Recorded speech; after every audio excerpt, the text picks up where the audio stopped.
Like there isn't enough venom in the ocean already. The banded sea kraits is more deadly than most cobras.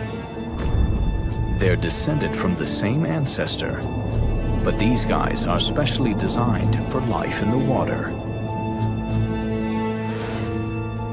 Its right lung runs nearly the entire length of its 3-foot-long body, so it can hold its breath for about 30 minutes.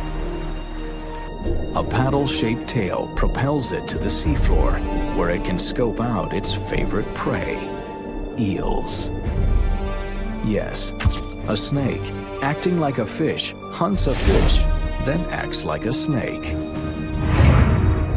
And he's caught a whiff of something tasty.